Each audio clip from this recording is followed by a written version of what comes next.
Welcome again, everybody. It's episode, are we 8 or 9? Is this 9 now of the Weekly Joe? I've lost count. I thought it was 7, but my math could be off. Okay, it's somewhere up there. We're still in single digits.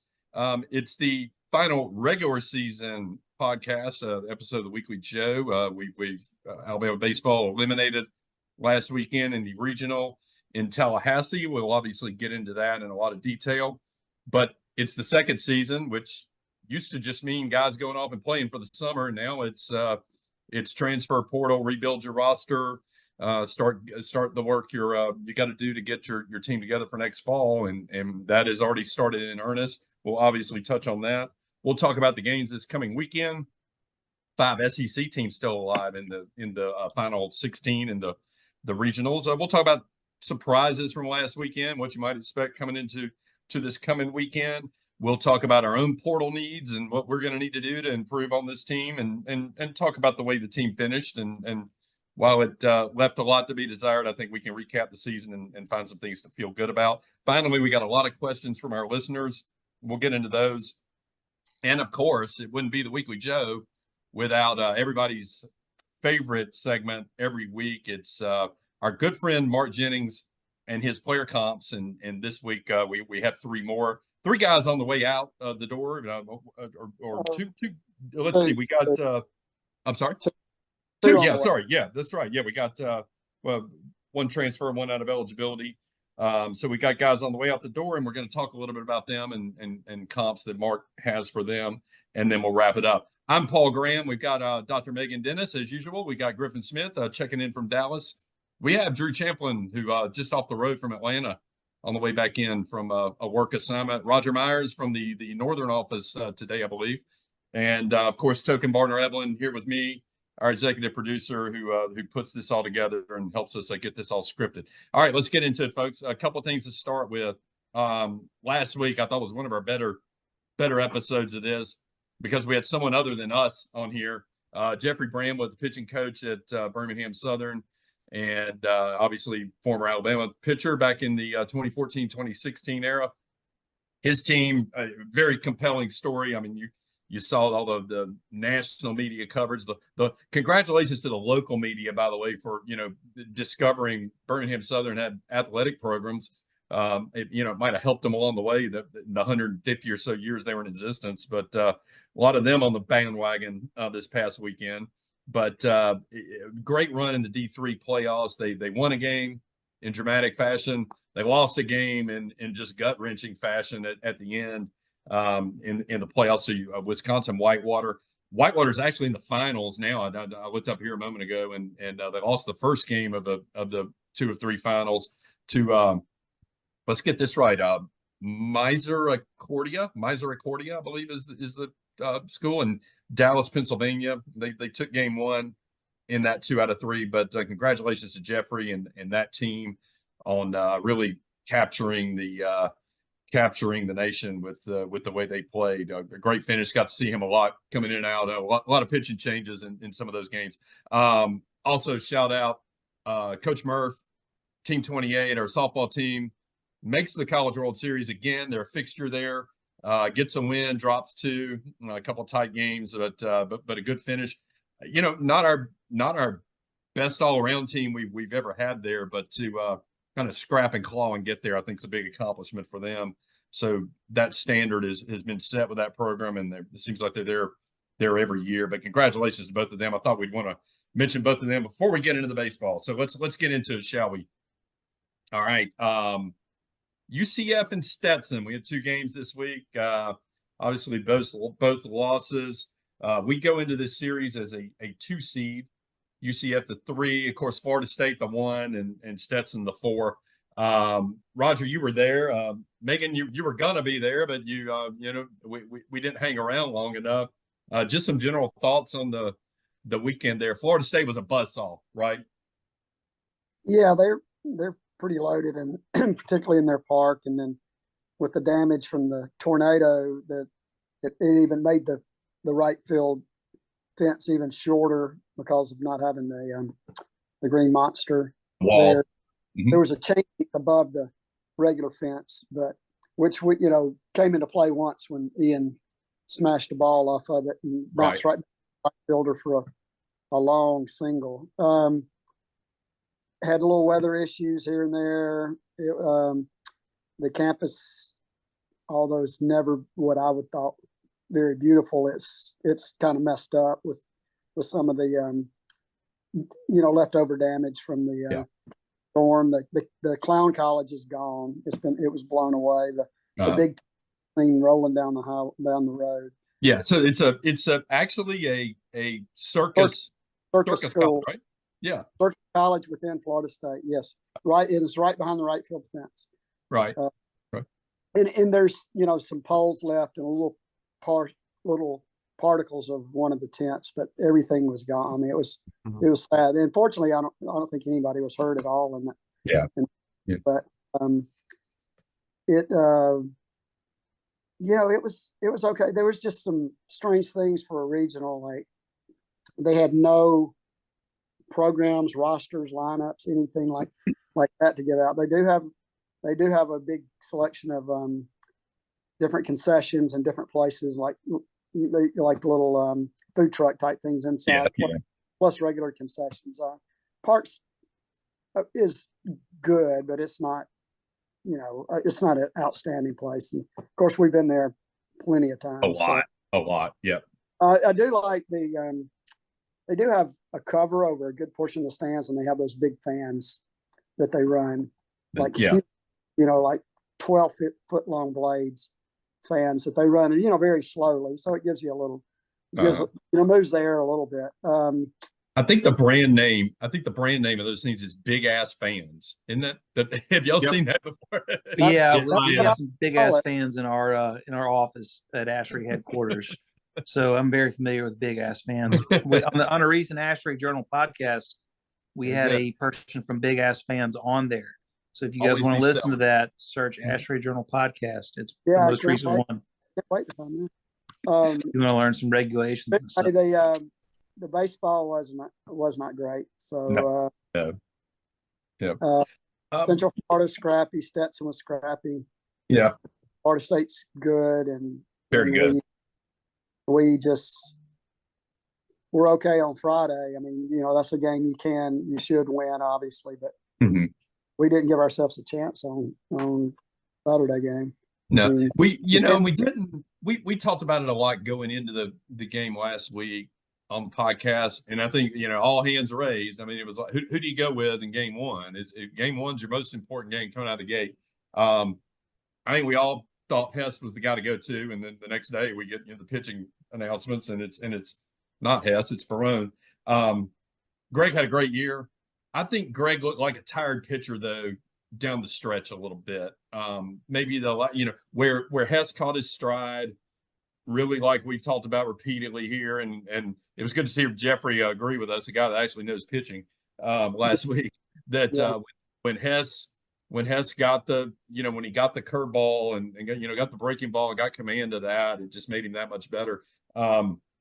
It felt like Greg maybe the innings start piling up and Griff, you're nodding. I mean, you think he might have been a little tired arm there as the season went on? Yeah, definitely. I think that's obviously a portion of what did us in the long run is not having the depth of the pitching staff and not having, Riley obviously would have been a piece that we expected to have, and if not for the the scar of truth that every pitcher's getting, he would be out there. But so I kind of thought that going the last week of the season, turning around, going on Tuesday, and I felt like it was catching up with him, and it was definitely apparent. I at least thought on Friday where he gave it his all, and we look at the first inning. Okay, we give up a couple of runs. I didn't think we were going to shut him out, but then offense finds a way to kind of keep us in the ball game. But I thought big home run, Cade Snell to answer in the bottom of the first. Right. Oh yeah. But yeah, I thought he was feeling it. It's just innings were weighing on him for sure. Right. Meghan, and I think you agreed last week. Probably wanted to go with Hess in that first game. I mean, if you're gonna have a game where you don't score any runs, you're gonna take an L. But if you take that in the second game and in the winners bracket, it's it's a little bit different. You've been to you've seen this team up close and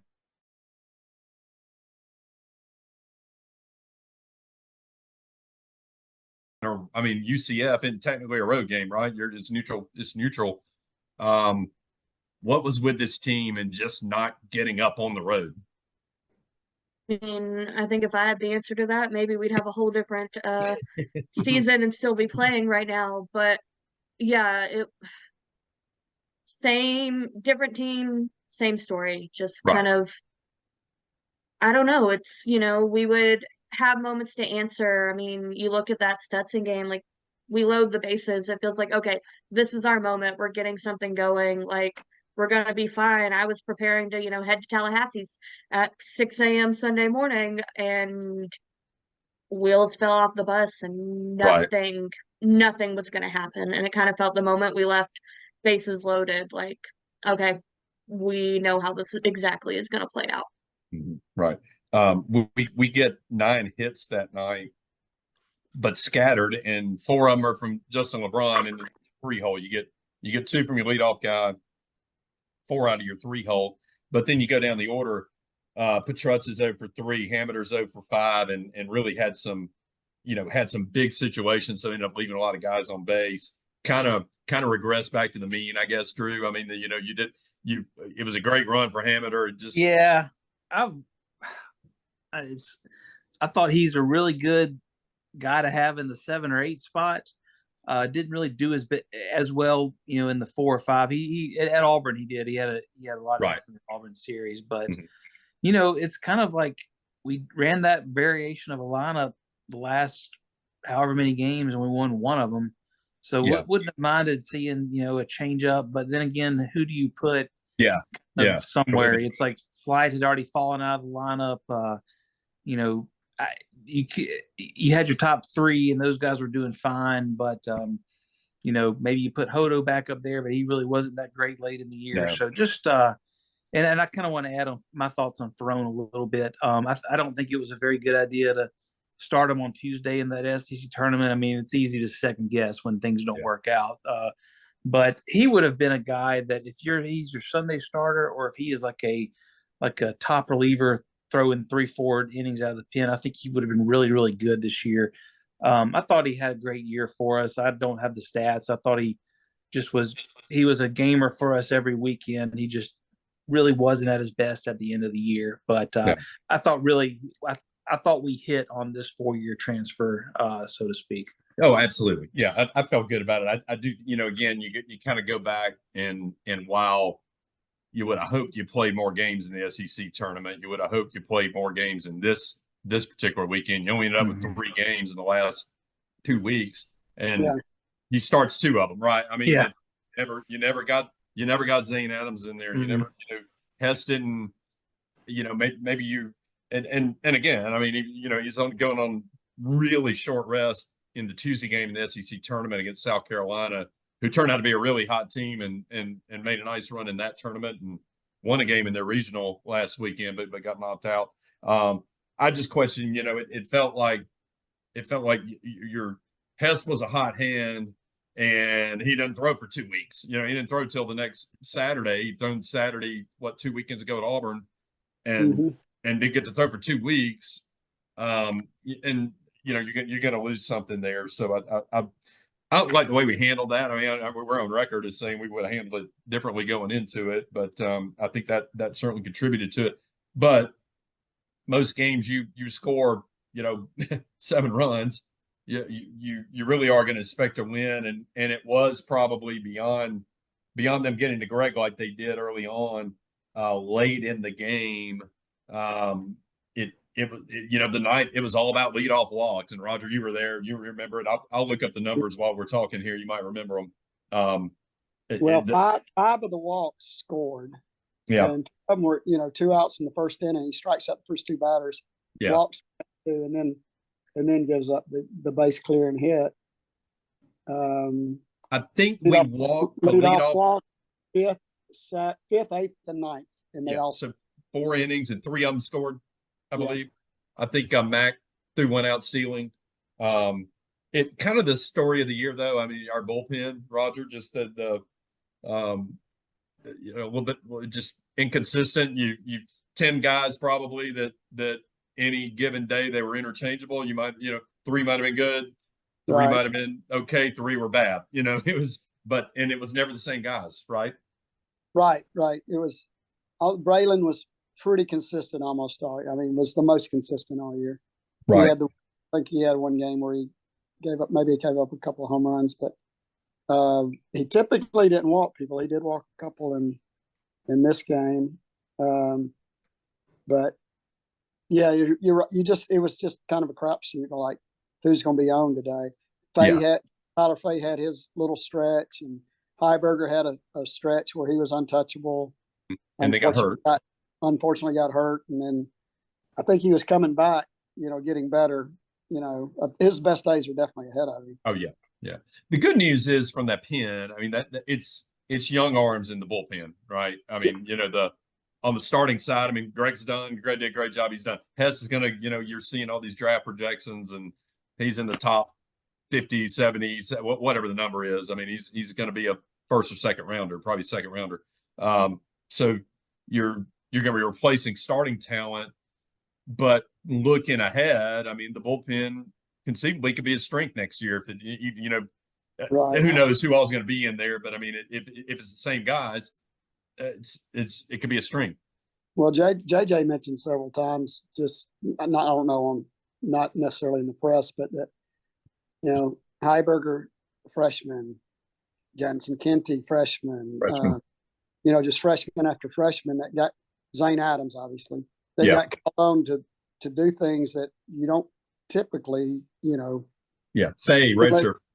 Like that you don't have them, and even like Tyler being a redshirt freshman. I mean, it's just young guys that got a lot of very needed experience, right? In the in the SEC, so that should bode well going forward as long as they continue to improve. Kind of goes against, Griff, against the narrative of what we talk about a lot now. You bring in guys out of the transfer portal. They got 2 or 3 years of experience. They got 300 or 400 at bats somewhere else, or that we're doing that from a hitter standpoint. From pitching standpoint, but it's a lot of young arms, right? Yeah, right. I would definitely say that looking at the guys that are in the pen that I would expect to be back, your Braylon Myers, your Heibergers, your Fay, obviously Riley Quick. Those are all guys that I've only got to see a few games this year here in Frisco, but they jumped off the page as guys that absolutely love wearing the Crimson A. Like, that's a no doubter. So for me, those guys are going to be able to, as you said, I think it could be potentially a strength. And obviously the portal's in play. We're going to get at least one, if not a couple pitchers out of the portal. That's the world we live in. But yeah, I mean, I thought most consistent guy, I would agree, is probably Braylon Myers from this year. And then Heiberger, when he was healthy, he pitched very well. So big bright spot for those guys. We have one out of the portal already. The pen, kind of side, Texas native. I didn't realize. I mean, went to UPenn, but he's from Texas. Right. Speaking of Texas, I mean, Texas A&M is a team that's had a couple of guys in their lineup that were transfers in from Ivy League schools. So don't snicker at the Ivy League because by the way, you look, they're playing this weekend at home and probably going to be in Omaha after that. And don't forget Tommy Side. Yeah, that's right. That's right. Meghan, this is one we brought up in the past. I don't remember what weekend it was. I started harping on this. The number of pitches we see versus what guys see against our pitchers. Here's a number for you. You're our numbers guru. UCF pitchers threw 133 against us. We threw 187 against them.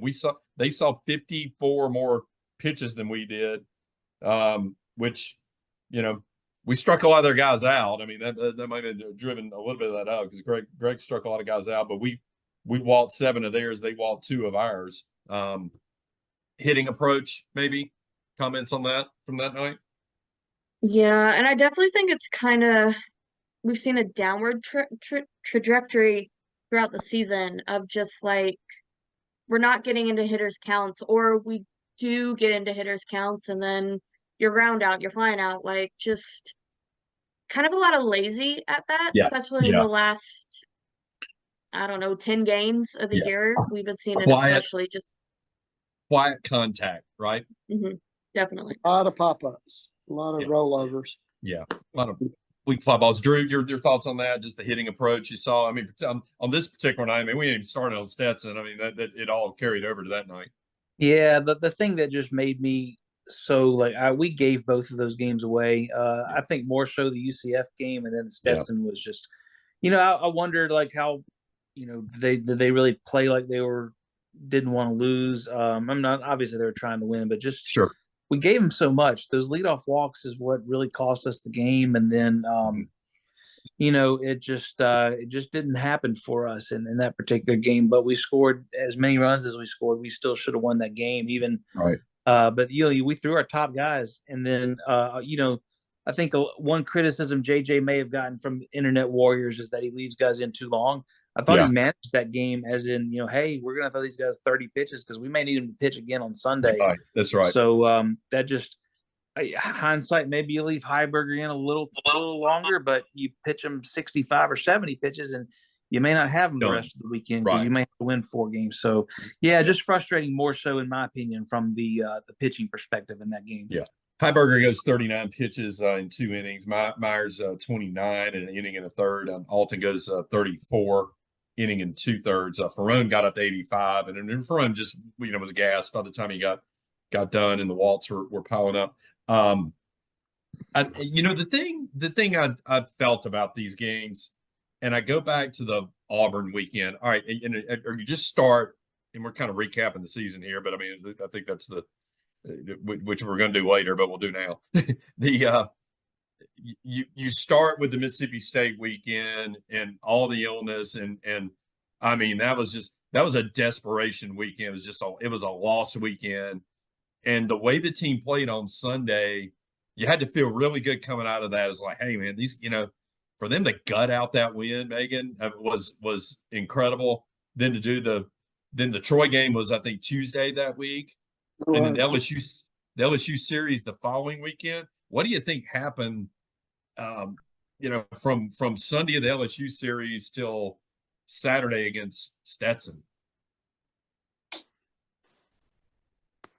We played like we were sick the rest of the season, and I think it just you lose weight. I mean, I think these guys lost some weight. Yeah. From that, so it takes more than just a couple days to get over. You look at that LSU series, we very well could have been, should have lost Friday. You think about it. So it just, I think a lot of that, it just kind of didn't materialize for us after that illness. I think that cost us the season. I think if we don't have that issue, we may still lose 2 out of 3 at Mississippi State, but I think we're hitting the balls harder and just kind of playing better as the rest of the season goes on. They definitely lost strength. They lost 8 to 12 pounds and, muscle mass, and just getting back from that. Somehow or another, they were able to take the Troy game. And then, as Drew was alluding to, the LSU game series we won, but right, we're very, very fortunate to win. Yeah. And we were holding on for dear life on that Sunday. Megan, I saw you, I don't remember which game that was the other day, but it was the 4-run challenge. Remember that game? The LSU game. We get 4 runs early, and it was like, man, we ain't scoring again. We were exactly, yeah. And we held up. I think the thing from my standpoint that I saw is it just felt like there didn't feel like a sense of urgency. I know this is kind of intangible and hard to get your hands around. The Auburn weekend, for instance. I mean, the first 2 nights, we just let them come out and walk on us, and I mean something clicked when we're down 10 runs and about to get run ruled on Saturday. What was it? Friday night, I guess, with Auburn, and turn that around and damn near pull that off, and then did what we needed to do the next day. But it felt like we kind of lost a little sense of urgency, and there was a lot out in front of us. Megan, Griff, your thoughts? Yeah, I kind of thought that we win the LSU series, which is huge. Obviously, first time in a long time we've done that at home against LSU. Period. We taking the series was huge, but then again, not knowing the mindset of the players, but being a former athlete myself, kind of having that. Well, we got nothing to lose. We're already making the postseason. It's not a great place mentally to be at, because you probably play not every game as if it's the most important game, and that's hell. We heard Saban preach that forever. But yeah, it's the plate approach definitely changed I mean, probably before that, obviously to Drew's point, probably, losing 8 to 10 to 12 pounds doesn't help. Mhm. But then Yeah. it just took a weird turn, and, going back to that, that Saturday game was the last time I thought we really had a spark to kind of make an effort to come back from a serious deficit. Yeah. It was Megan. just- yeah. Yep. Megan, your thought? Yeah, I mean, I'm not in the clubhouse. I can only see what we all can see right in front of us. But I don't want to say it was like, oh, there wasn't this urgency to win, because of course they want to win and they were putting forth Right. the effort. But it was, I guess, kind of to Griff's point, like we felt good that we were going to make the postseason, especially like Auburn Right. series. Like we knew they had nothing to play for. It's, I don't know if it was the mindset of, we're okay, they're out, they're just going to roll over, we should be able to walk through this and be looking ahead to the SC tournament. I don't know if it is maybe that nature of having so many new guys and so many new guys that like maybe don't necessarily understand what that rivalry means. Right. I don't know. I don't know what the words are for it, but it definitely just, we won games down the stretch, but we also lost a bunch of games that I feel like we easily could have won. Sure. And I guess that could be said throughout the whole season. Georgia, Yeah. Kentucky, like Yeah, absolutely. I think Roger. I think they believed they were going to win every game, which is a good thing. Right. Not enough to like put the work into it. Like, I mean, there's a fine line between being confident and cocky, I guess. But then that, okay, well, we didn't win. Well, I mean, you can't, baseball's a long season. You can't, it's not like football. You get like really upset about one loss, and Right. then by the time you play again, it's, it's a week later. But I don't know that, it almost seemed like it didn't bother them as much. Yeah. Yeah. There's a certain number of, I mean, going into an SEC season, even like last year, which we love that. That probably is my favorite baseball team we've ever had, even in the World Series teams and whatnot. Agreed. You went 16 and 14 in the conference. I mean, going in, the baseline is, if you can get to 16 wins or 17 wins, great. If you get 15, that's fine too. I mean, there's a certain, just because the league's so good, right? I mean, and in our schedule, we had the second toughest schedule in the league. Yeah. On top of that, I mean, so you do maybe you get a little accustomed to losing or expecting to lose, just because you're gonna have some, and you're not. Because it felt like, definitely to your point, in 23, like LSU happened, whatever. Team comes out with they're turned up for that Vanderbilt series. We win that, and then we go on the road and we sweep take 2 or 3 out of A&M, and then we go on the road and we sweep Ole Miss. We're playing like we've got everything to lose, and we're not going to make the tournament. And obviously last year we host. Obviously 16 seed sucks. That's a whole different conversation. But I felt like this year, just that they got comfortable knowing, okay, well, we're going to be in, whether it's a 2 or a 3. We'll figure it out. Again, this is 2 or 3 doesn't matter, right? I mean, right. No, other than like further on. Yeah. Maybe super host. So, but, and then in their defense, it's like you kind of mesh together a land of misfit toys, Right. yeah. Right. I mean, you go from 5-year Drew, 4 years of Jarvis, on and on. Caden Rose for 3 years. Pinckney you got Goob for 4 years. I mean, for 5 years, and on and on. And this was a bunch of spare parts picked up. Meet your teammate. With the team, I mean, 19 new guys. With the team that returned 1 starter and no weekend start, 1 position player starter, right? And no weekend starters from the rotation. And like Ben, who he pitched 5 whenever weeks he was able to pitch, 5 weeks last year. Yeah. So in retrospect, it was a successful year. It is. It was we're nitpicking because we see things that we do it. Yeah. That game, we could have had that game. We could have had. Yeah. You feel like it was we made a regional as a 2 seed. That's actually a very good year. But then you look back on it and you feel like you left a lot on the table. That's kind of piggybacking, echoing you. Kind of like our scoring innings. Like yeah, we left a lot of men on base, a lot of meat on the bone. We left.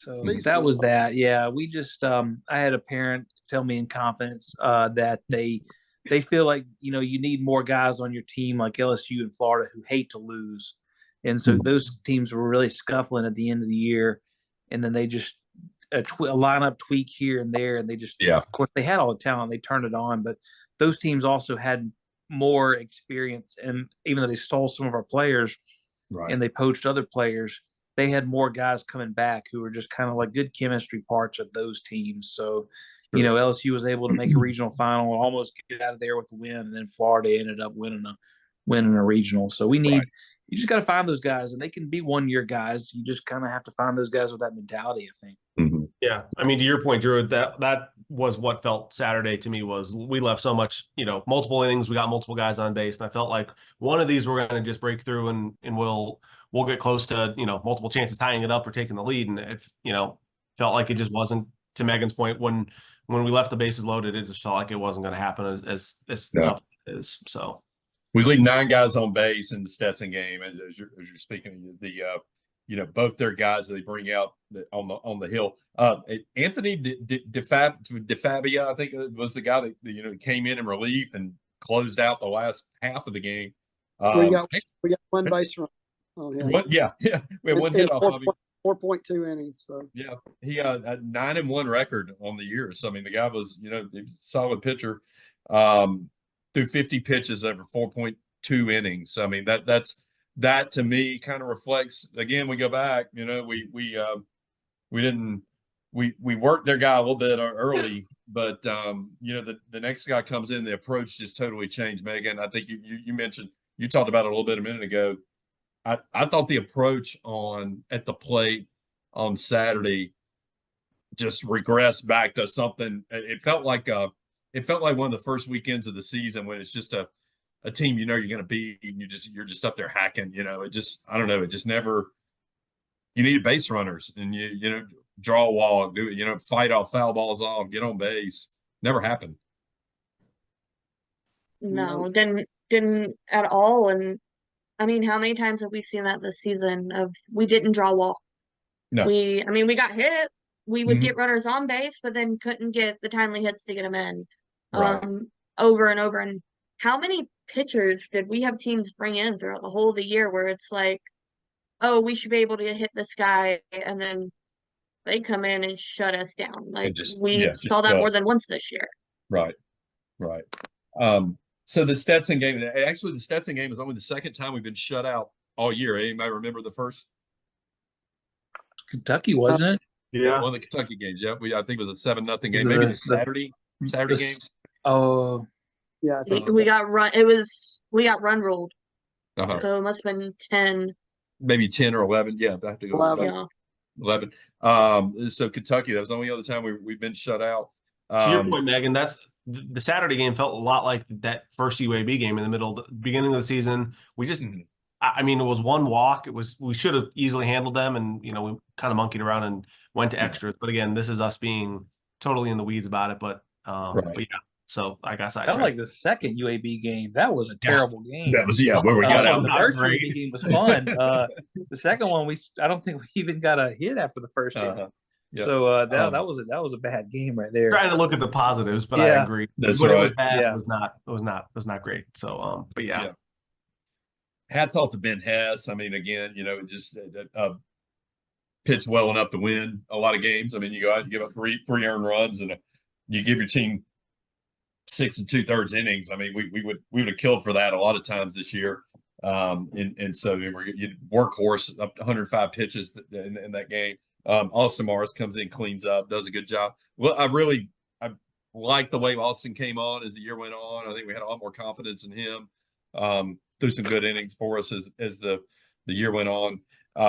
But anyway, we you don't put a run up on the board, you're not going to win a game like that. And then of course Florida State just cleaned up this. I don't know if going into this regional, and we talked about it last week, all the rankings of like the power rankings of the regionals and how good the 2s and the 3s in the different regionals was that, everybody pointed to this regional as like, man, this regional and the Arizona one, which we were all right on saying Arizona was no way going to win that regional at home, and they didn't. But man, Florida State cleaned this thing up. It was no contest. It was a whitewash. So Roger, did you watch? Did you see them play, or did you catch it? I watched some of both of them, or some of both, Yeah. or some of all of their games, I guess. Mainly, seeing Max Williams and Jackson West start all of them.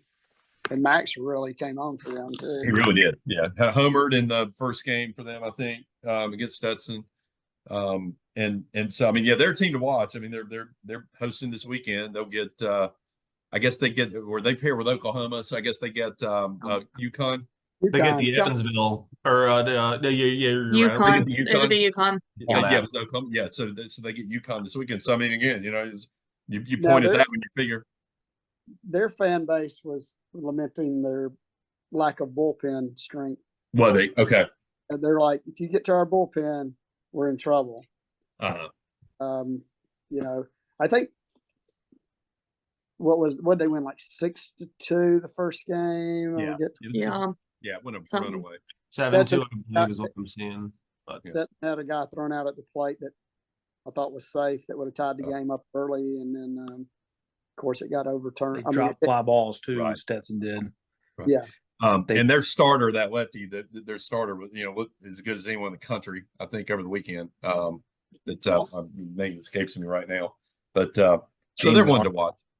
Say again. Jamie Arnold was, I think, your star. Their ace is motorcycles, and even accordions. Yeah. But anyway, so they cruise along. Even if you win one of these games, at some point you got to run into those guys. That they were going to be a tough out at home, and I think everybody misjudged them. I think everybody misjudged the ACC a little bit. Let's tip our cap to them. I mean, five SEC teams make it through.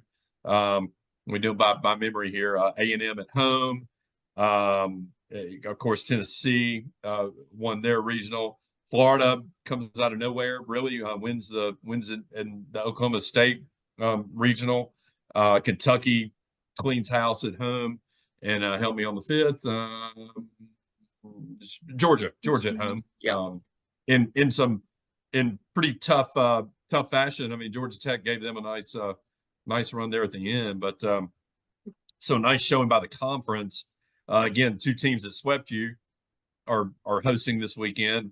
A team you took 2 out of 3 of is in Arkansas is out.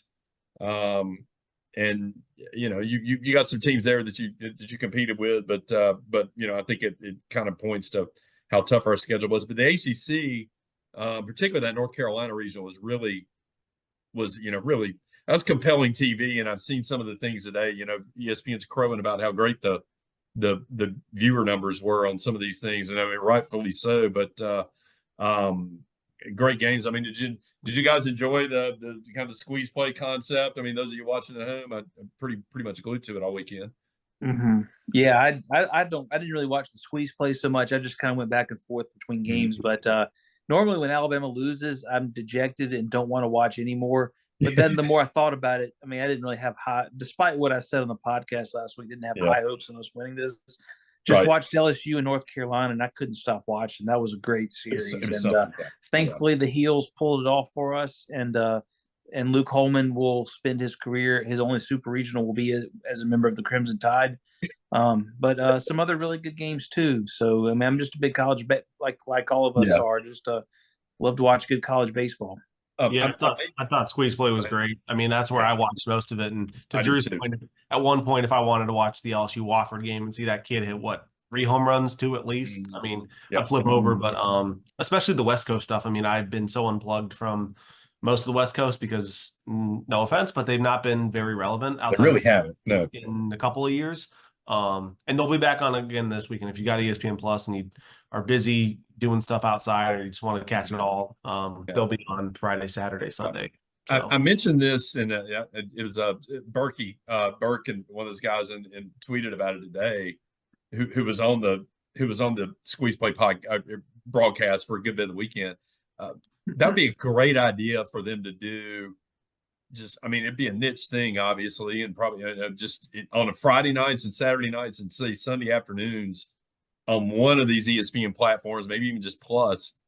I mean, just you've got all these ESPN Plus games going on wherever, or if the SEC network did it when you've got now two more teams coming in, I think that'd be a really cover the game. I mean, it make Well, it. and I think in like 2015, 2016, something like that, they did that for at least early in the season. Yeah. And so that way, and they did it with softball too. So that way you kind of had, just for the conference, you kind of had everything because you had, I guess that would have been 28 games Yeah. going on at one time. And you could really kind of just peek in on the highlights when, I mean, if we're playing, it doesn't really affect me. That's who I'm going to watch. But Right.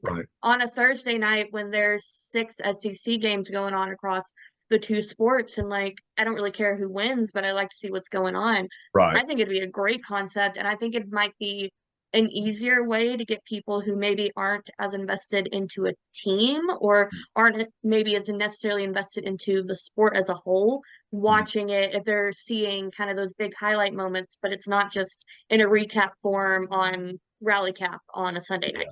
Right. Yeah, I mean, you've already got people. I mean, hell, you had people at home this weekend like Lance Cormier from his house broadcasting a freaking regional. I mean, that's crazy to me. So why not just have people at home throughout the season do it? I mean, that seems like an absolute no-brainer. The weekly, we got the platform right here. We could do it. You know, we could just do it ourselves. But you guys will be at the games. But I was disappointed. I watched some of the East Carolina stuff because I like to listen to Lance, and you could just tell from the get-go those guys were not at the stadium. Not there. As slow as that, as slow as their reaction to those plays were.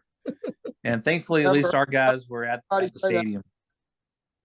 Go, Roger. Now this coming weekend. So let's look at this. One side of the bracket, you got Tennessee and Evansville at Knoxville. I think we know how that one will probably go. UConn at Florida State. Any chance the Huskies pull that out with their 9 Division III players? Yeah, yeah. I'll take that as a no. K-State at Virginia. Virginia looked awfully good. That was a tough series with Mississippi State. I mean, they won one game big, but it was like a blowout in one inning. That looked like a tough damn team at home. Yeah, they played extremely well against State, and then obviously they did pretty good work against St. John's. I like Kansas State. They played really well on the road this weekend. I mean, going to Arkansas, we've had our own struggles there the past couple of years, and they took it to them twice, which is not an easy feat for anybody to do. Team on a mission. Yeah, definitely. All right, here's the one. All right, here's the one I'm looking at. Y'all know I've done I'm probably the one on here that made the call of the LSU run a couple weeks ago that carried on until Monday. West Virginia at NC State. I'm sorry, North Carolina. Meghan, what do you think of the Mountaineers? I like West Virginia in this series. I mean, I am a little biased. My grandmother is from West Virginia, graduated from West Virginia, so I want to see them do well. But I didn't get to see a lot of them in the Arizona regional. But I think seeing what I saw from UNC, I think if West Virginia can get out there and get ahead, they can. I don't know if they'll win, but I think it's going to be very difficult. Yeah. Yeah, they cleaned up out there. They were out in I think they were in the Arizona regional, and again, the one that we kind of looked at and thought, okay, between them or DBU or hell, even Grand Canyon, somebody was going to win that, not Arizona, and they came out of that pretty well unscathed.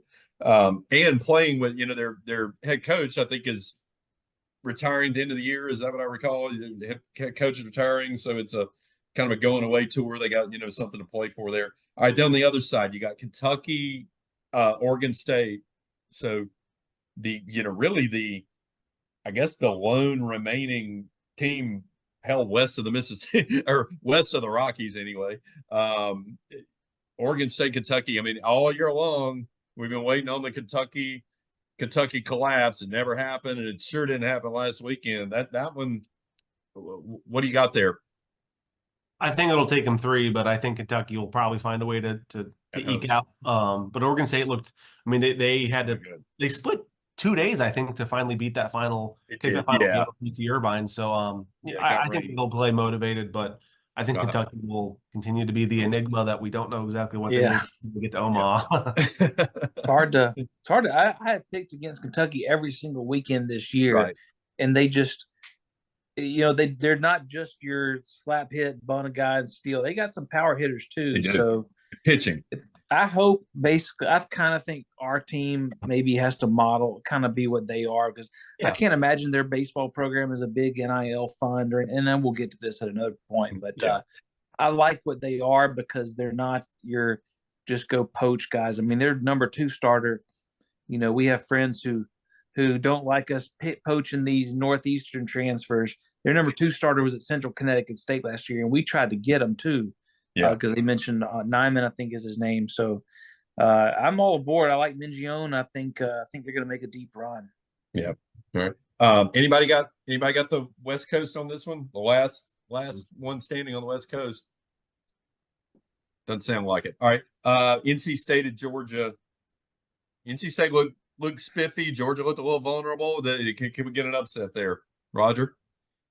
I'm going to go with the Dogs. All right, Just at home, tough to play there. As much as anything. That's right. Yeah, Meghan.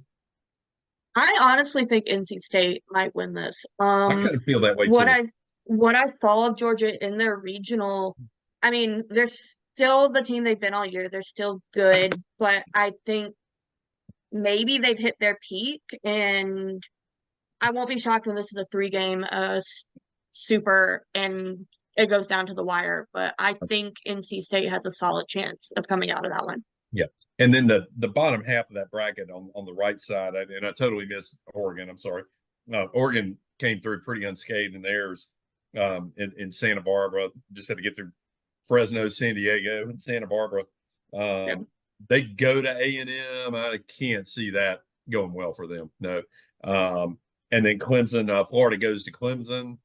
I don't know. I mean, Florida. That's going to be a good one just because of Florida's talent. I'm going to pick much Clemson. as I don't like Kevin O'Sullivan, he'll have those guys ready to battle. Clemson at home has looked really well all season. I mean, they were points where they were 2-3 up in the national rankings. I think I like Clemson to get out of that regional, but they will they'll get all they can handle from Florida for sure. Also, I'm going to say Florida is this year's LSU. They kind of turned it on late. They shouldn't really have been there, or maybe I should say 3 years ago, Ole Miss. They shouldn't have been in the tournament. And I'm not going to say they're going to win it all, but no, they've got a little bit of pitching and they got a lot of power. Yeah, they feel like they're really hard to kill. It's like LSU, like you mentioned. I mean, this last weekend, it's like, man, you can get 26 outs against on that 27th out against that team's gonna be hard to pull off. So yeah, be very interesting to see. But I think the SEC is gonna come through in a handful of these. So we'll see next weekend. We'll be watching. Obviously, we're not involved and we're not as vested in it. And obviously, given the rules of our that we live by, where the rest of the SEC can go whatever. All right, Paul, I'll have one for you then. All right. We've got obviously more than a few SEC teams left. What do you say? SEC teams are going to win the title. So Georgia, Tennessee, A&M, Florida, or Kentucky, or are you going to take the field? I've got the SEC personally, but I don't. But that's where I'm leaning at least. I mean, Tennessee looked really good, as much as I hate to say that, and A&M is probably still, in my opinion, the deepest team that's left. Yeah. I'm going to go field because I think one of these ACC teams, whether it be Florida State, maybe Virginia, are certainly capable. I don't believe in these two West Coast teams. I don't Clemson in doing it for me. I like NC State, but I don't feel like they're going to make that run. So I'm going field just because I'm thinking it might be Virginia or Florida State. I'm from that side of the bracket. All right, Megan, you guys have anything? Yeah, my original pick before the tournament was Tennessee over Texas A&M. My gut feel right now is North Carolina over Kentucky. So I guess that means I would go field, and I'd love to see that because those are your basketball blue bloods playing in a college baseball World Series. So I'm all for that as a casual. Roger, I'm going to say the SEC. All right, but ACC is a lot better than everybody gave them credit. Oh, absolutely, yeah, Megan. My original bracket, I picked Tennessee. I think they honestly still have a good chance to do it. I want to be wrong with every fiber of my being, but I think it's going to be someone from the SEC. You think SEC? All right, good deal. All right, all right. So that sets the weekend up here. Portal time. Let's talk portal. Right now, as it stands, I'm going to refresh while we're doing this because you never know. I don't know how well y'all pay attention to your Twitter feed while things are going on. When we started this a little less than an hour ago, we had 6 guys in the portal: Luke Williams, Camden Hayslip, Evan Hager, Jackson Baker, Sammy Lease, and then Joey Rubin. So 6 guys in the portal. Guys, and we're not gonna. I mean, you hear this one's probably going to go. This one might go, and we probably get a little more insight than most. And we're not gonna go out there. We're not gonna like one of you guys mentioned. We're not going to go into violating anyone's portal hippo rights. But I kind of feel like this year a little more than in other years.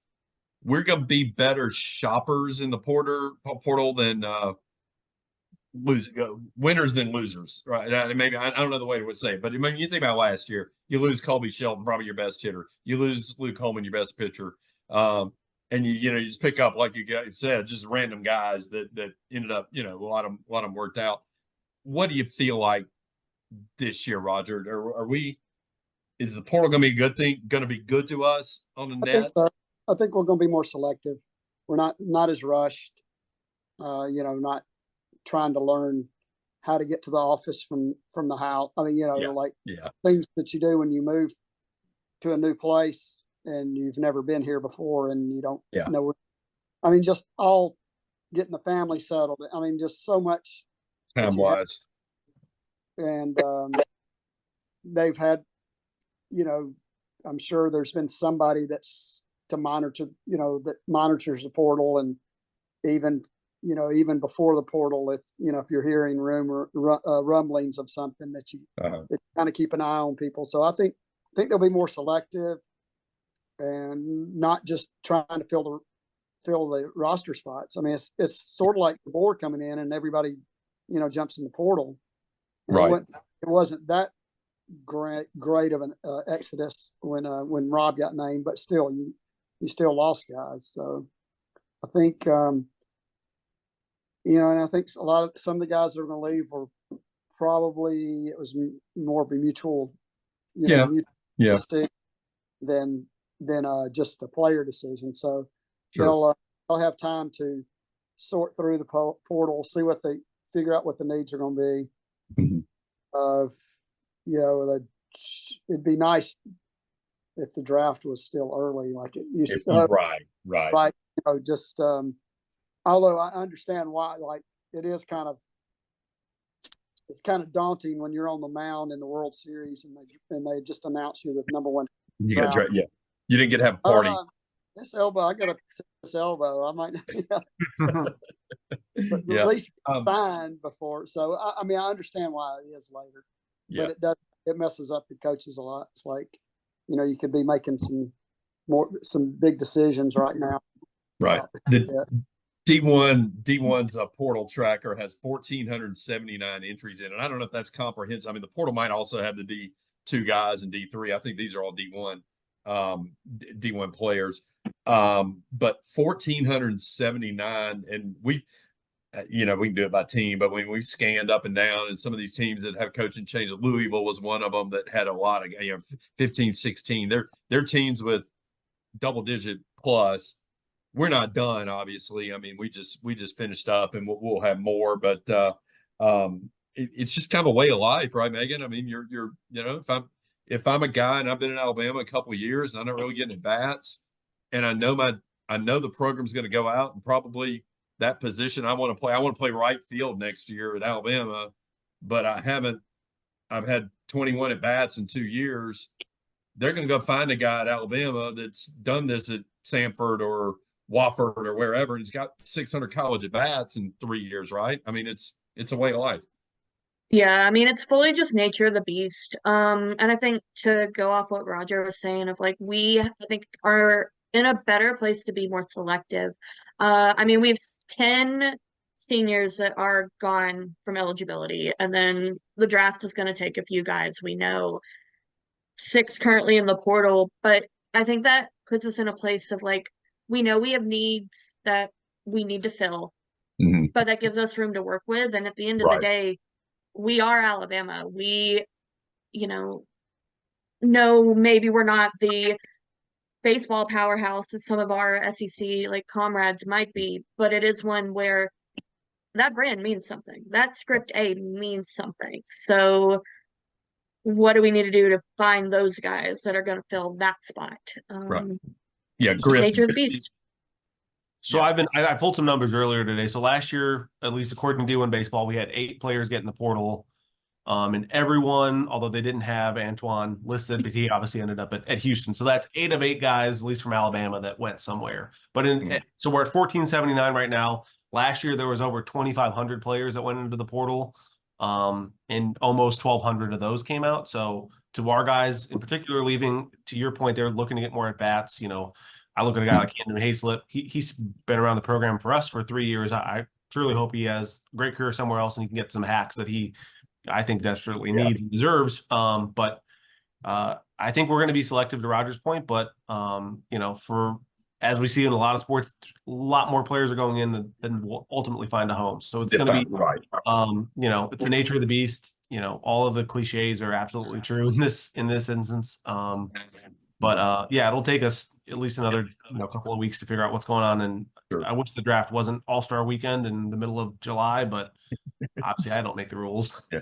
Drew, biggest need in the portal. But I mean, of guys we're losing. Go ahead. I got disconnected for a bit, so hopefully you can see me. We had the power we see out here. Yeah, but probably a catcher. I think we have a couple young guys I know with Vaughn and Plattner, and assuming they're coming back. But you got to have. I think we hopefully will get like a starting catcher somewhere. Obviously, pitchers. I think we're going to add some pitchers from there, and then really around the rest of the field just kind of depends on how they feel about what they have coming in with the signing class. I mean, you could easily sit here and say they need a much better defensive outfield than they had, but at the same time, they may feel like they have that with guys who are coming in. So I think catcher and then definitely some pitchers. Yeah. Roger, the biggest need from your standpoint? Pitching, speed, defense. Yeah. Defense. I think defense is the operative word. And we've talked about 1,000 times. It's like we've seen every pitch this team's thrown all year. A lot of fans probably can pull up, well, we didn't make a lot of errors. We fielded, 8, 9, 74. But it's you've said it and you nailed it. It's the plays we don't make that you could have made, or the guys last year would have made. And we had a great defense last year. And we talked about the ERA, and the ERA was up 2 runs, and 1.2 runs a game was probably attributable to the defense. It's just you don't think about that, and it's such an offensive game now. It's just bashing the ball, but defensively we weren't. I'll say we weren't good. I mean, we were great last year. We weren't even good this year. Even if you'd have been good, maybe you make up for it. We couldn't have been as good, as great as we were last year defensively. Those guys were just that good. And so it's hard to find that, right? I mean, it's hard to. Right. I mean, Drew Williamson only gets to be Drew Williamson because he's got 5 years of consecutive years, right, being at first base, and the outfield arms that we're used to with seeing Pink and everybody, that just obviously doesn't happen all the time. So seeing extra throws over to first that don't quite make it, or the plays that the first baseman doesn't make, or across the infield, it's like obviously, like I said, we're looking at it under a microscope, and the casual fan will say, well, it doesn't look that bad compared to what it could have been. It's like, no offense to some of the guys, we make a couple plays and have a defensive assist from the outfield, that could potentially swing a game one way or the other. So, well, and every team automatically took the extra day. They never didn't know that. Yeah. Right. They were windmilling them first to third, second to home on anything hit to the outfield. Right. All right, Megan. All right. I'm going to go down this is our, I'm looking at just our stat sheet. Gage Miller gone, going to get drafted. LeBron, the franchise, you got to do everything in your power to keep him, but he's not obviously not draft eligible. Snell should be back. Patrutz, could get drafted. I mean, he's got eligibility left. Who knows? Gassetti gone, McCants gone, Hamilton gone, Slight gone, Evelyn gone, Hobodo gone. So I mean, that's your everyday players right there. You know, what's your priority there? And that's a lot of guys to replace. We've got guys. We know we've got, you know, we got Mizell there. We still got Swinney. We've got a good stable of catchers, and we got some other things. What's your key piece we need to go find, at least in the field? I've said it before. I'll keep harping on it. We need outfield arms. Like, I want to be able to see that throw from the outfield to home base and it be on target. Doesn't mean the out's going to get made, but you need to be able to get the throw there. And you got to plant that seed. Have that this year. Right. You got to plant that seed in those teams. Like whoever said, you know, if second home, we're going, right. That's what everybody's doing against us. And you know, and part of that, Paul, too, was, and it may have been to make up for some of the deficiencies, but we all saw it didn't matter who was hitting; those guys were glued to the wall. Right. I mean, you know, it was like you have a little 5'6" left-hander up, and the left fielder's on the warning track. Yeah. You know, and he bloops a ball in there, and you're giving up two bases, and you can't do anything. Yeah. I think like Bonham Amora, you know, our center field signee will make up a lot. Bonamolu, that's Richard Bonamolu Jr., I believe, is it? Yeah, and that's excited about him.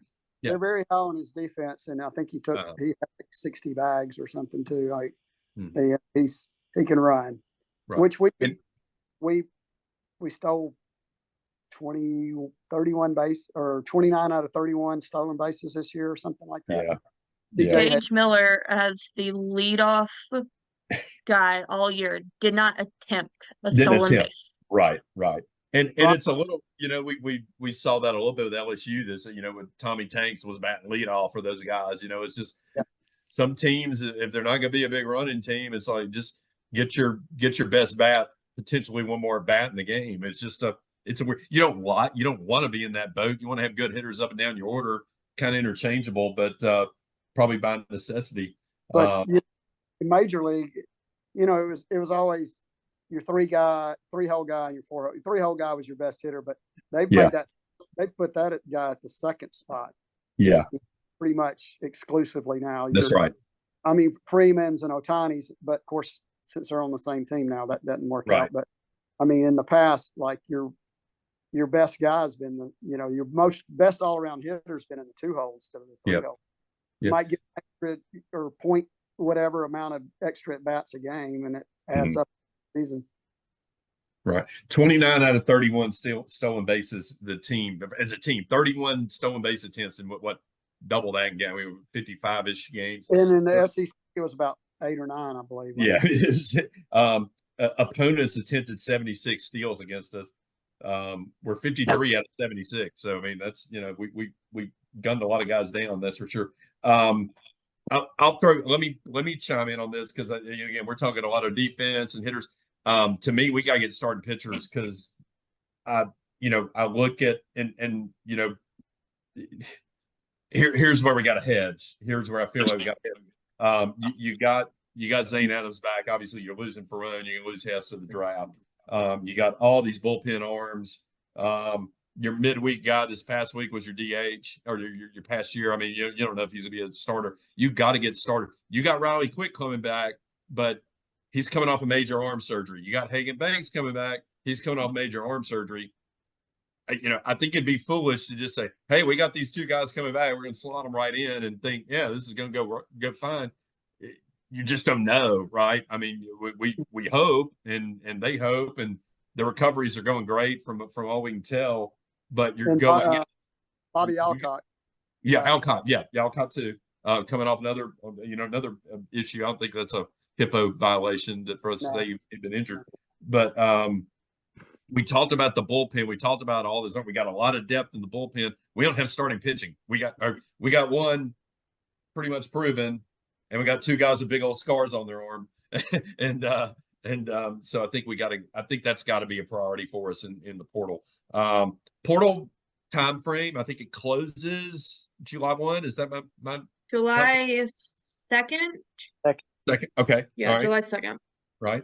And we kind of, again, we kind of talked up and down the guys that'll probably go in the draft. You lose Gage Miller, you're really your best hitter all year. I mean, we talked a lot about the guys losing weight and losing, Gage really probably suffered more than anybody, I felt like, in that last 2 or 3 weekends of the season. You saw his power numbers drop off. He was still hitting a lot of singles, but we kind of lost our power production with him.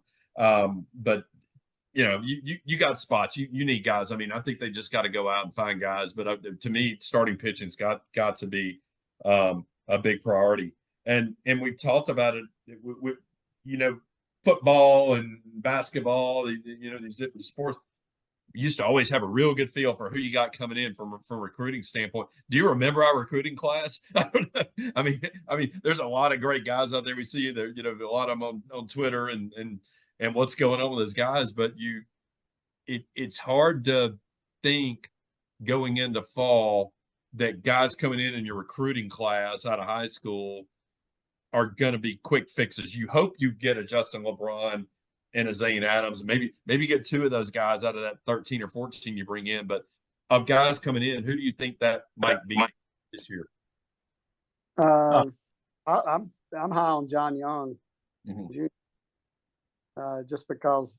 Tell listeners who that is. Tell them who that is and what he's a shortstop out of New Jersey, and I mean, I've talked with his dad several times, but he really. I think I sent you his numbers for the season today, and they're pretty remarkable. But then Sean Griggs, third base.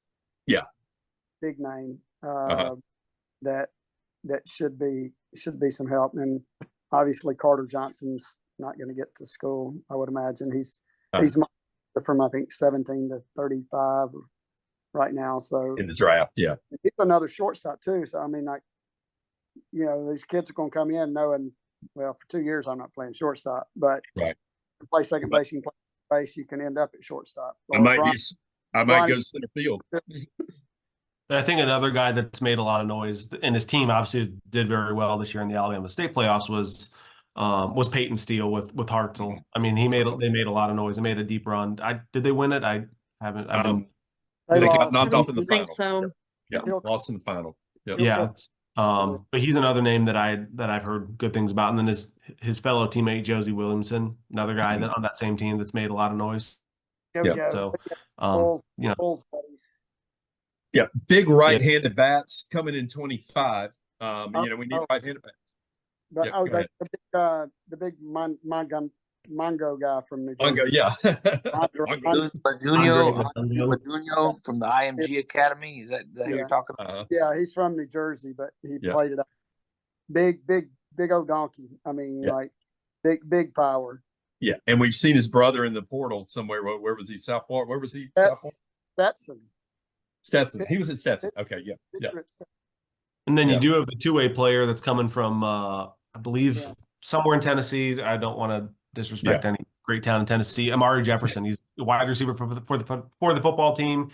Right. He plays stop or outfield in baseball. So hopefully he plays both. I mean, I know with our last two-way player was I think Keith. I mean, Tyrell Shavers doesn't count, which is, I know, deep in the weeds. Anyone that's outside of probably us and maybe Hojo. But yeah, he's another guy. But yeah, there's definitely some talent. But I think, as we've all said, the world we live in is going to be the portal, and then it's different. Yeah, with the guys that come out. So we'll see. Amazing how few true freshmen out there were just contributing or having big years in the conference. And I think that's what we're going to see be the future. It's a shame that we're not seeing these guys get the chance to develop over 2-3 years, but it's just the world we're living in. It's, we keep saying it, but NIL, transfer portal, like that's just, that's sports. And I don't know what, the future's going to be, but it's going to be a matter of adapt, and it is what it is. No. All right. Good for the game or bad for the game? What's everybody think? To me, it feels like the quality of play in college baseball, how compelling the stories are in the game. I mean, it feels like it's better. as good as it's ever been? I mean, maybe as a fan, you're like, oh, the guy I watched last year is now, wearing an LSU uniform or a Tennessee uniform. That sucks. I mean, but overall quality play, Griff. Yeah, I think it is. I mean, quality of play will go up because you'll have more proven guys that'll, make rosters around Power 5 or Power 4, whatever the hell we're going to be looking at here in the future. But I think it is going to be a net positive, although, I think good listener of the podcast, John Chumler, he'll be upset that the loyalty to a certain program may not be there anymore because they'll have any number of things. Well, you could go here and improve draft stock or whatever. And to tweets around, I don't truly fault anyone. I mean, if they don't want to be here, if they're not wearing crimson, that's how I feel about it. But yeah, we'll see. It's the genie's out of the bottle. We're not going back. Roger? I think that that building team chemistry is out the window. Yeah. And, it can lead to some fractured clubhouses and some maybe more talented teams not playing as well. I mean, look at, it's kind of like, basketball. You always say there's teams that have third, fourth, fifth year guys. Yeah. Are gonna, and look at us last year, like we were saying, with those guys that had been here so long. Yeah. So, and are you playing for the A on your chest or not? I mean, our guys from Alabama are, I think, more prone to or solid that way. But you got guys coming down from up east that thought that Alabama Auburn rivalry was like Maryland and Virginia. I mean, it's like, oh, that's kind of like Maryland Virginia rivalry. Yeah, right. Which I didn't even know they would consider each other rivals. So, I don't. Yeah. I don't know. I mean, I'm leaning toward it's not good for the game. Not good. Okay. Yeah. Quality play better maybe, but just because you're getting, I mean, you're seeing more, and again, you're weeding out. This is the last year of the COVID seniors, right? So you're not going to have the 23, 24-year-old guys playing anymore. I mean, realistically, the draft getting cut back from 40 rounds to 20 a few years ago, and particularly the one year they had 5-round draft, certainly affected things. And of course the terrible decision by the commissioner of baseball to cut out a lot of the rookie leagues or the long summer leagues, that has pushed more talent down to college baseball. And I think some of that will start to equalize. Maybe you start seeing freshmen contribute a little more, and then maybe you don't get as much of this churn. You still get the churn, the second, third year guys that just don't break the lineup. And maybe you don't get the guy that you got in last year that you were hoping to play as a sophomore, Max Williams. Think of Max Williams, right? I mean, didn't play as a freshman. He's, raking over at Florida State. I mean, you were really glad to have that guy in your lineup this year. All right, let's do this. We get a lot of questions from our listeners and viewers. Griff, I think you've got some. I've got a few here. We'll kind of alternate. Great questions this week. A lot of guys throwing in. Tyler Wilcox, a loyal listener to the podcast, at Johnny MySpace on Twitter.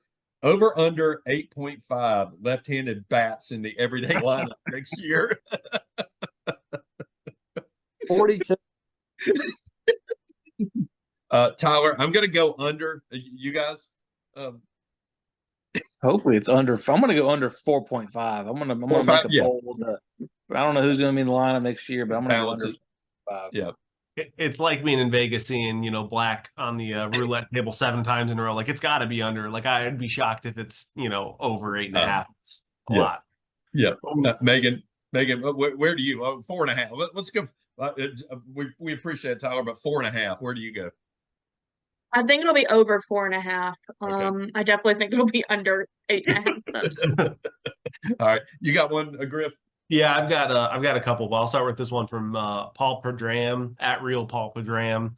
He asked me, would you like to know? I would like to know what our NIL baseball situation is at the moment. How does it compare to other teams in the SEC? Are we able to keep players like Miller and LeBron, or will other players or other programs continue to poach our stars like in years past? Well, thankfully, Gage Miller is going to go pro. he'll get drafted. I'm not in the clubhouse. I'd like to think LeBron loves it wearing Alabama. Did a lot of positives for our program this year. As far as NIL as a whole, we've got work to do. I think Roger and Paul, you probably could speak to it better. But as connected as I am, which is not very connected for everyone at home, I think there's a lot of work that we could do to improve it. I think, to me anyway, or just the perception I have, I think Alabama is in better shape this year than a year ago. And if it's, I don't know how many years it's been, 2 years or 3, and obviously the Grand Slammers was a big contributor in the past. I think Alabama's probably managed to get a little more traction in the last year or so. I do feel like for the level of if you think about our football program, you think about our basketball program, we got a football program that played for the national championship and does pretty much every year. We got a basketball program that just made the Final Four, and oh, by the way, has won the SEC 2 out of the last 4 years. And then baseball had kind of been, I wouldn't call it a stepchild, but I mean it wasn't the it was top 3, but it was somewhere near the bottom of the 3. I think the demands at a lot of these institutions on their NIL program to keep 3 programs like that at that level are going to be really, really challenging. I think that's where baseball is going to get hurt here. Whereas at LSU, football is going to rule the day. Basketball is kind of an afterthought there, but baseball's got its own thing. Roger, you kind of know what I'm saying? Well, yeah, Mariucci Bats takes care of LSU. So, I mean, the guy that invented them was a manager at LSU and on staff for a long time. So, they're in good shape there. We're in a lot better shape than we were. Right. I mean, basically before it was whatever we could scrape up Grand Slammers was about what we had to work with. And then Greg Byrne is helped. Yeah. And he made a point with Greg with Rob when he hired him, obviously if he's going to pay him that salary, basically triple what Bo was making, and then also give the bump to JJ in the 2-year contract. Yeah. He's not taking it lightly. He's a public, he's a baseball guy. He is, right. I mean, we see him at a lot of games. He's of course he goes to as many sports as he can, but I think he enjoys coming to baseball. We're in a lot better shape, and then Alabama has helped out. Yeah, I think they'll have some Grand Slammers money too. So sure, I think the challenge is going to be that football maybe didn't have quite the same demands with Nick Saban there, because there was an attraction for guys that want to come play for Nick Saban and keep playing for Nick Saban. I don't know. Go ahead. Yeah, I think it's going to be an onus on Rob to continue to build the Wolfpack mentality of the crew and his recruiting, and shout out to Pap and Mo. They're out there, some of the best recruiters, and I think we're in a better spot. I think recruiting wise moving forward, both portal and high school kids than maybe where we were leading into this regime. I think as far as big picture though, to Roger's point, I mean LSU is on a different level as far as NIL for baseball. And Florida may be on a different level as NIL for baseball. Vanderbilt in a league of its own because of their financial aid situation that they can offer players. A&M. Right. So I think in the conference, I'm sure there's always work to be done, but I think where we've been in the past, I think we're getting for sure. Oh, and welcome to the league, Texas and Oklahoma, by the way. That's another thing you got to deal with. All right, I got another one here.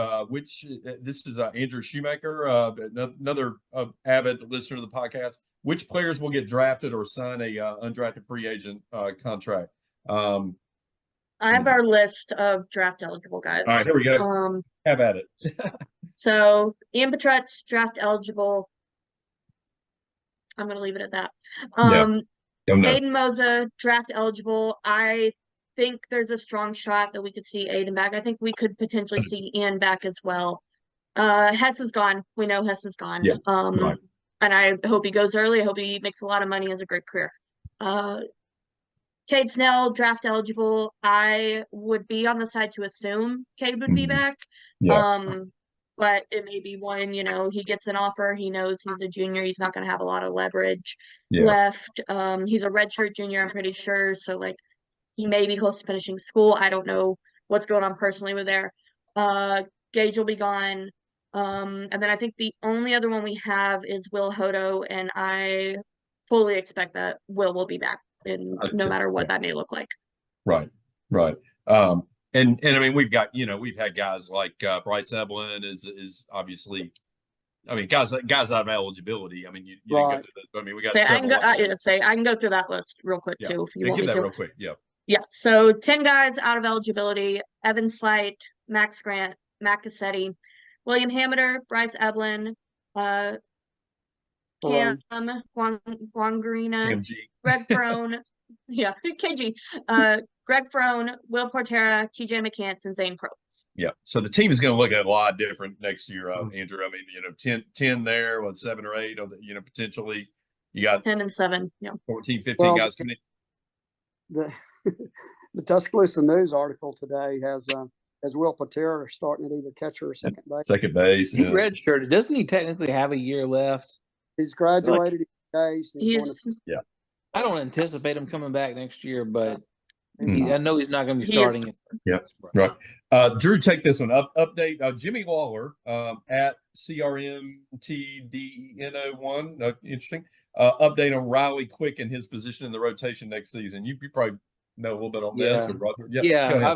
I've known the Quick family since Pierce was a rising junior, so it's been a long time when he was a high profile football recruit. So I think he's already back throwing a bit. I think he really wants to get back and pitch next year. I mean, the risk there is, hey, he's a big time arm. I mean, how quick can you come back? Like, I know Gage had Tommy John for LSU at some point last season and pitched a lot more than Keith Law would have liked him to pitch, especially late in the season.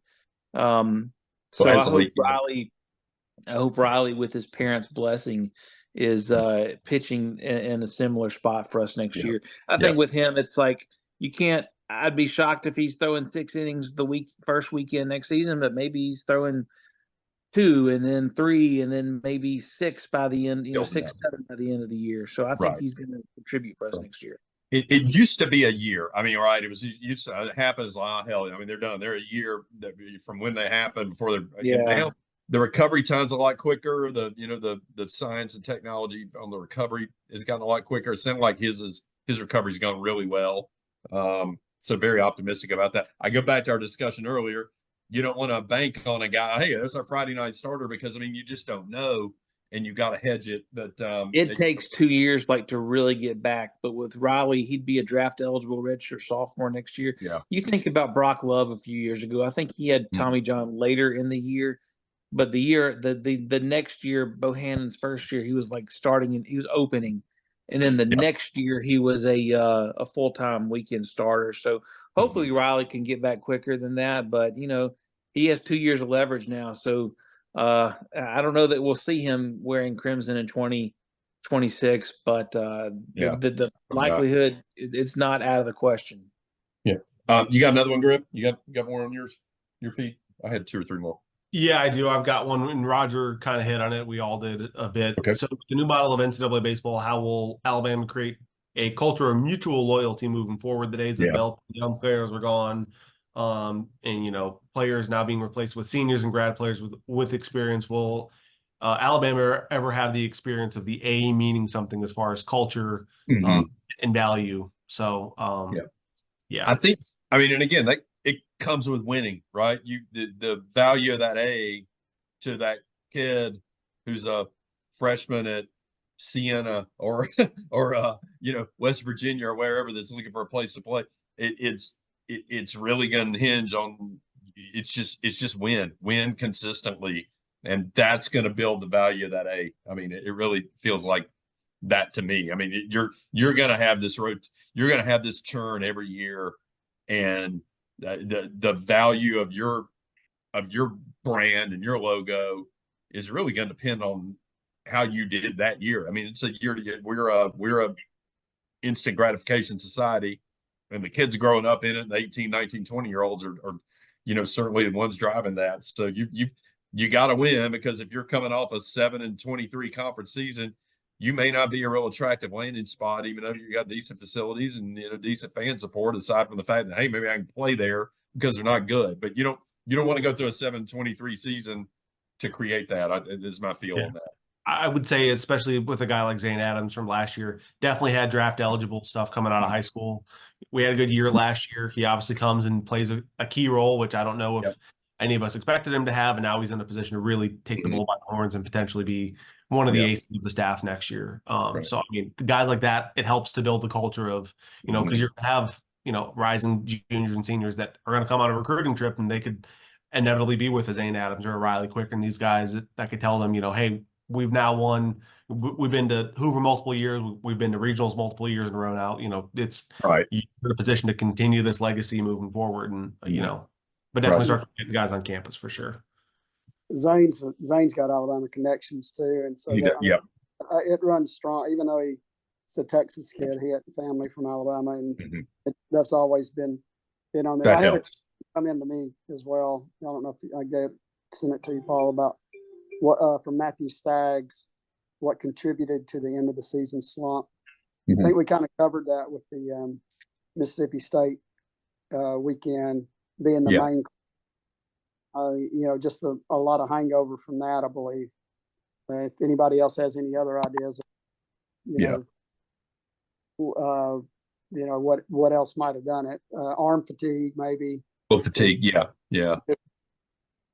Obviously, the pitching injuries, which happened at the beginning of the year, definitely going to hurt you at the end of the year too, because your guys have been worn down more than they would have if Riley and Bobby and Hagan had been in there.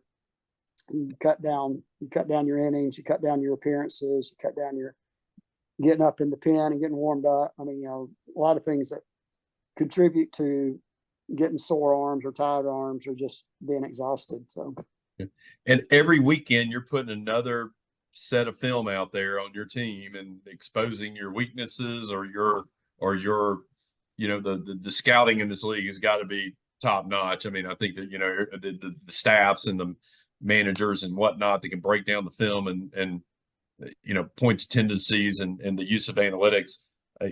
Every weekend's another weekend to figure out, okay, what do you do? What do you do to stymie these guys? And I think the league kind of caught up with us, and then just the fact, I mean, you could take our lineup and put it side by side take these 5 teams that are still playing in the conference this weekend, and you put our lineup that we were marching out there by the end of the year with those lineups.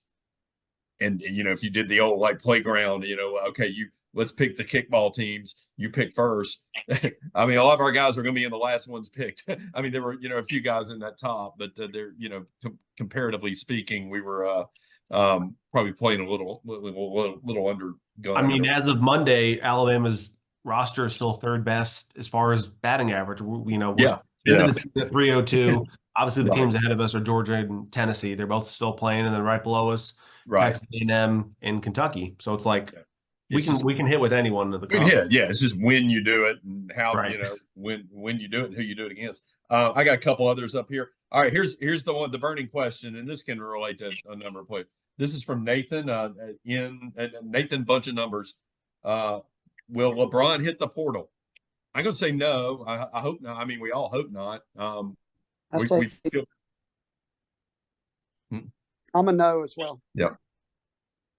I think he was, a guy this year that played a lot. He played every single game, if I saw the stats correctly. I think he's back. I think he loves the environment. I think the coaches love him. I think the other guys in the locker room love him. He obviously showed out. I think he'll stay. I don't think he'll touch the portal, in my opinion. Meghan, if he was going to leave, would he have already declared? After last year, I don't know. I don't think he's going anywhere though. Okay. I think just bits and pieces, here and throughout the year, that does mean something to him. And getting the chance to not just kind of fill a spot, they get to grow a program. And I think that'll kind of go back to that nature of building cultures, getting guys that are from the state, but getting guys who buy into what that means as Right. well. But short answer, no. I think LeBron will be back. Drew, mercenary or not? If you guys say yes, then I'm going to say he's back as well. I have no inside connections. I know someone who had dinner with someone recently who, in confidence, they feel like he's going to come back. I hope so. Yeah, So he's the franchise, right? He's the yeah, franchise I mean, guy. they're going to do. It's like I don't know what his situation is, money. What O'Sullivan's going to be poaching him or trying to, or probably the guys at Florida State too, depending on their shortstop situation. But hopefully we keep him another couple years. Yeah. This goes back to a previous question we had a little bit about NIL. Patrick Hill at Patrick Hill _ what are some things we can do as supporters of Alabama baseball to elevate the program to high levels of success, i.e. hosting more regionals? Are there any factors holding us back that we as fans can affect directly? Money, big one. Showing up. I mean, I think. Yep. Up in money. I mean, talk, walk the walk. I mean, you got these people that want to complain about have never been to a game or never given a dime. Yeah.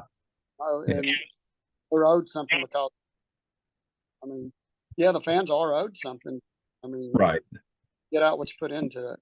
Yeah. I think what I see is we talk about with season ticket sales or whatever they are, and then you look around the stadium and the seats aren't filled. It's like even right down there around us, and people pay pretty premium for those seats. If you're buying season tickets just to get football priority to be able to go to the, some silly bowl game, and it just get them to us. We'll get people in those seats, right? Well, I think showing up, right? It's I think showing up, being there. We were down in Auburn. I mean, for instance, let's give credit where credit's due. Auburn is they finished 8-22, 7-23 in the conference. It was a bad year for Auburn, right? That last week they packed that place out. What did they end up winning? 8 games, 7-8 games in the conference. It was one because yeah. Yeah, I mean that's always my thing. Is I think depending on they show the crowd shots. I'm at home for the majority of these games. If people just show up, I mean, be there for. I mean, I get it. Sometimes the Tuesday, Wednesday midweek games are tough, but once you hit March and April, Tuscaloosa is gorgeous to be out there. So there's no excuse to not be showing up if you've paid the money, regardless of if you're in the home plate club or down one of the lines, to at least show up for those weekend series. Because I mean, hell, you look at the schedule this year. How many great teams had come to town? We had A&M, we had Arkansas, we had Tennessee, we had LSU. That all we all saw at home. So it's you got to be able to support them. Right. If you're a season ticket holder and you got tickets that aren't going, get them to us or let us know. Well, if we tweet these things out, you know how it goes. I mean, you tweet, "Hey, I got 6 tickets today available. I got 2 tickets." They're gone in 5 minutes. People will take them and will come. And the only way to get them hooked on supporting the team is to get them in there. Students did a great job this year. I thought the right field was fantastic this year, especially early in the year. Some of these teams, nobody cares about who you're playing. You're playing Lipscomb on a Sunday, and the place is 1,000 students out there. I thought that was great. I thought those guys did a really good job out there. So that get money and being there, your time and your money. Finally, I think we may have covered it. Robert at Arvon Sharpie. He's a good supporter here. What starters, key contributors they'll expect to be back? I think we kind of talked through that with what Meghan laid out there. Anyone in the portal so far y'all would specifically like us to target? Any individuals out there? Go ahead, Rob. Pitcher looks. Brooks Bryan out of Troy is a nice catcher. He's not in the portal. Yeah. Stanford's catcher. They've got their catcher. He's a good player. He's in the portal. I think he hits right-handed. I think Brooks Bryan hits left-handed, but he had 80-something guys. Yeah, so. We're not above tampering here. No. Yeah. Hopefully, we've already begun discussions there. Stanford had a couple of their really good hitters in the portal. Staten, I think, is one guy, and they got a pitcher in the portal. So I don't know. Usually, those guys end up kind of going where they're from. Right. So those are some good ones. And then it's just hopefully we'll get like a nice corner outfielder from like Fordham or Duquesne or something. Bad. Two but- pitchers John I've seen out of Hawaii, Alex Giroux and Hunter Gotchel. Those both pitchers I've seen. Yep. Ken Rogers of D1 Baseball, who Uh, he compiles all these lists, but they both had Hawaii staff in general this year had really good numbers, even though I didn't watch a game and I could admit it. But pitchers obviously is a position that we need. So barrier is going to be key there to get them, but who knows out of state tuition. But, hopefully Mark can get in contact with Jenny, the director of baseball. get it all. Yep. Roger, who'd you see this year that just shoved against us or hit against us real well that within reach that you want? Troy catcher is my guy. Okay, Megan, Man. anybody? I'm sorry. Go ahead. You got another? That's probably the most reason. Okay. Megan, anyone you saw or anyone top of mind? Gotta have. I don't keep up with these people's Nope, that's names okay. real well, in full honesty. Mayor from Nichols, I think from 2 years ago. I mean, he, still, I'd love to have that guy in our rotation, but Mayor's, I think has asked on the end of the day. And then what grade would y'all give the team for this year? We talked about that. Again, we kind of went back to the discussion of as we got down the stretch, it felt like we had already established ourselves. You felt like you were in, you probably weren't going to host, and maybe that affected us down the stretch. But the difference of 13 and 17 and 15 and 15 and maybe being in the potentially, getting in a position to host as you got down the line, it was, not getting swept by Georgia, not getting swept by Kentucky. I mean, what would you grade? Was this a 15 and 15 team that underachieved? Was it an 11 and 19 team that overachieved, or was it a 13, 17 team that got kind of what it deserved? A, B, or C? I would put us at a solid, straight average C. Okay. I would maybe be a little bit more forgiving opposed to Dr. Dennis, who I know handed out lots of grades this year. I would maybe give us a B, going all the way back to thinking we had one position player coming back. The staff, as far as obviously the coaching, the pitching staff, that was all totally revamped. Obviously the injuries are out of control until they happen. But I would say a B. But yeah, that line from 13 and 17 to potentially 16 and 14 is razor thin. So yeah, it is.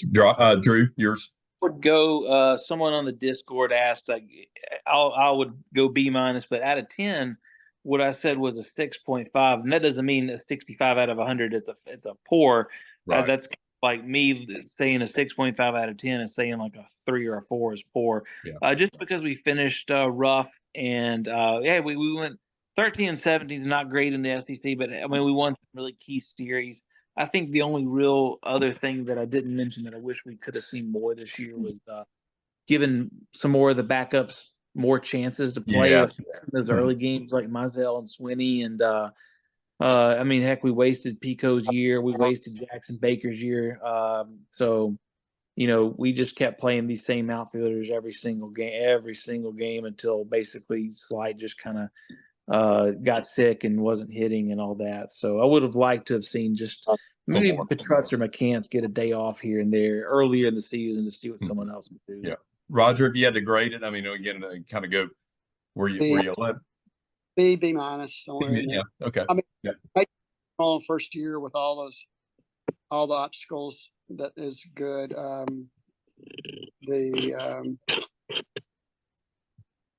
Like Griffin said, one position player. Yeah.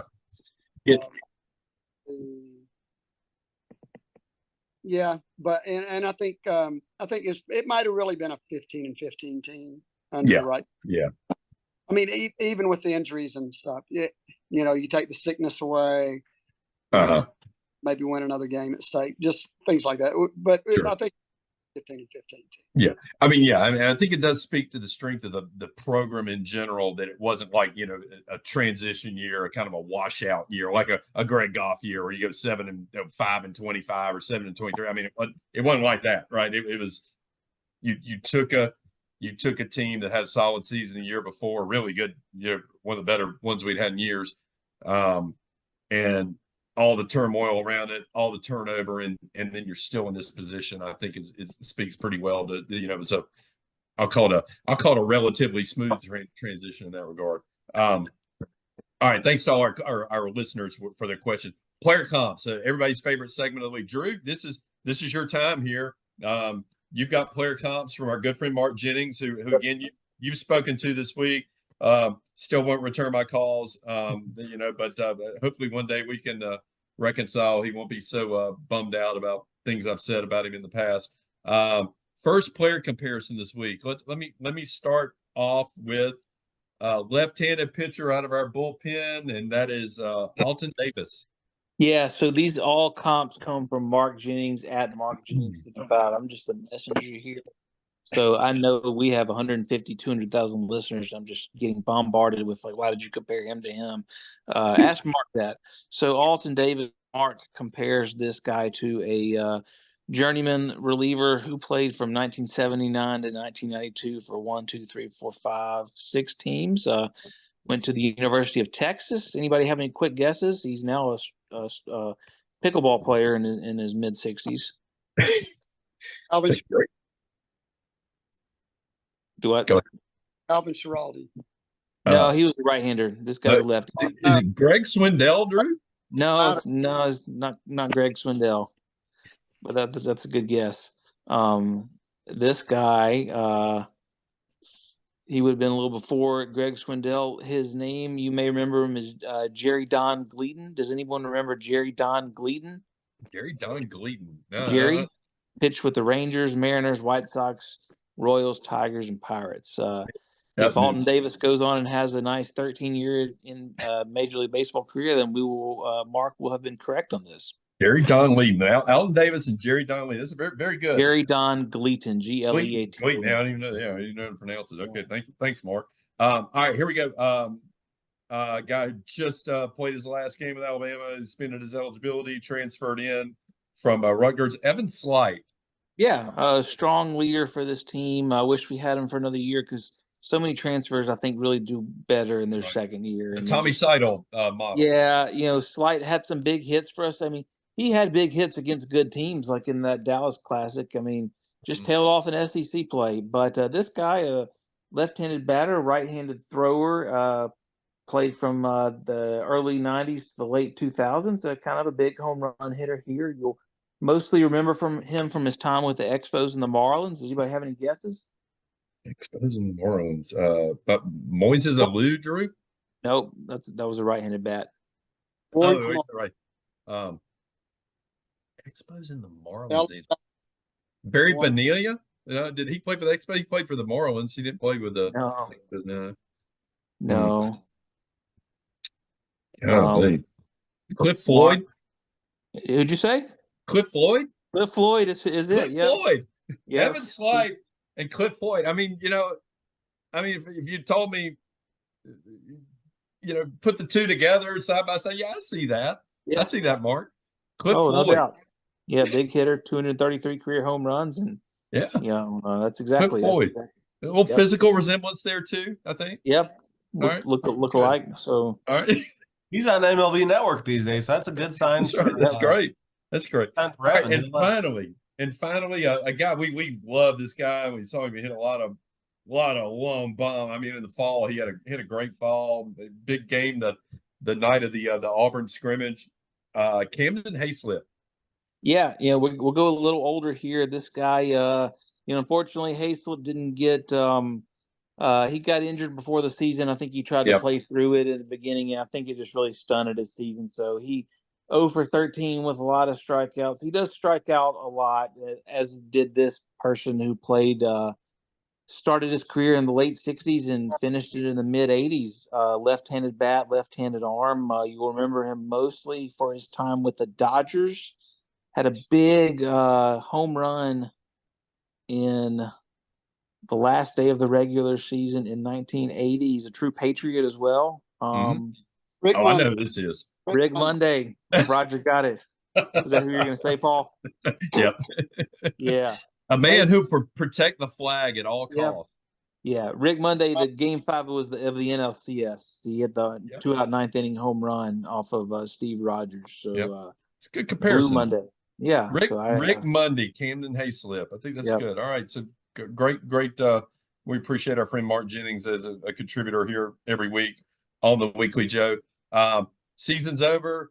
Off season, still busy. I think we'll do one of these at some point in the summer. I think it's a good idea to keep everybody updated, keep the interest in the program going, and maybe do a couple of these. And once the roster starts kind of shaking out, and as news develops, and maybe as the regionals phase out, we get through the World Series, we'll talk a little bit more about baseball in general. But it's been a lot of fun. Thanks again to our panelists, Meghan Dennis, Griffin Smith, Drew Champlin, Roger Myers, our executive producer, Token Barn Evelyn, Mark Jennings, contributor, Christian, as always. Thank you for producing, getting this thing racked up the next morning. We'll be back, and we'll see you this summer. We'll definitely see you this fall. We'll definitely see you next spring. Roll Tide and support Alabama baseball. Thanks, everybody. Roll Tide. Roll Tide.